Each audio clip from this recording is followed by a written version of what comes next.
নমস্কার বন্ধুরা, আজ নিয়ে চলে এসেছি সম্পূর্ণ ছানা ছাড়া ব্রেড দিয়ে তৈরি গোলাপ জামুনের রেসিপিটি করবার জন্য নিয়েছি স্লাইস ব্রেড। এখন ব্রেডের চারিদিকটা ছুরির সাহায্যে কেটে নেব। 4টে সাইড কাটা হয়ে গেলে ব্রেডটাকে ছোট ছোট টুকরো করে কেটে নেব।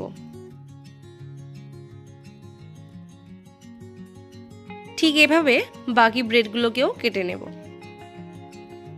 এখন মিক্সিং জারের মধ্যে সমস্ত ব্রেডের টুকরোগুলোকে দিয়ে ব্লেন্ড করে নেব।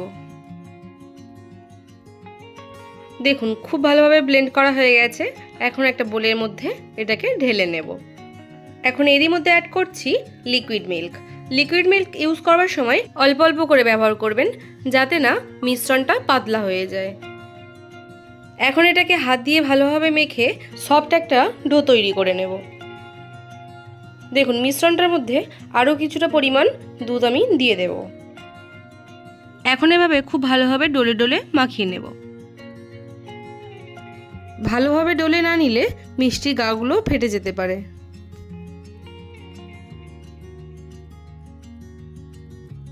দেখুন ডোটা আমার রেডি হয়ে গেছে। এখন এটা থেকে ছোট ছোট টুকরো আকারে কেটে নেব। দেখুন সাইজটা ঠিক এমনই হবে।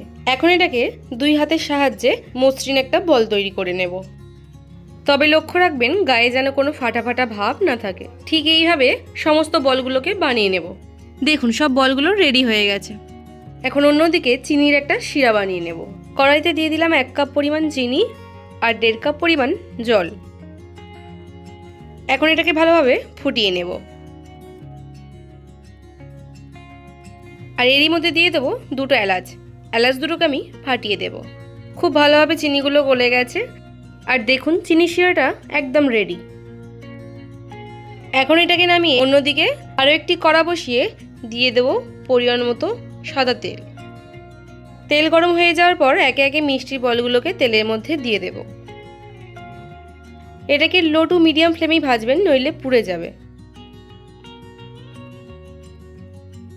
দেখুন এভাবে হালকা করে উল্টে পাল্টে চারিদিকটা ভেজে নেব।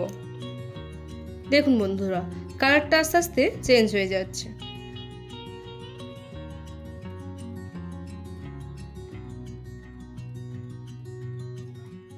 দেখুন খুব সুন্দর একটা কালার চলে এসছে। এবার এগুলোকে তুলে মিষ্টি শিরাতে দিয়ে দেব। একে একে সমস্ত বলগুলো মিষ্টি শিরাতে দেওয়ার পর এভাবে 2 থেকে 3 ঘন্টা ভিজিয়ে রাখবো। দেখুন তৈরি হয়ে গেল অত্যন্ত সহজ উপায়ে ছানা ছাড়া ব্রেড দিয়ে তৈরি গোলাপ জামুন। রেসিপিটি ভালো লাগলে লাইক করবেন, শেয়ার করবেন আর নতুন বন্ধু হয়ে থাকলে একটা সাবস্ক্রাইব করবেন। ধন্যবাদ।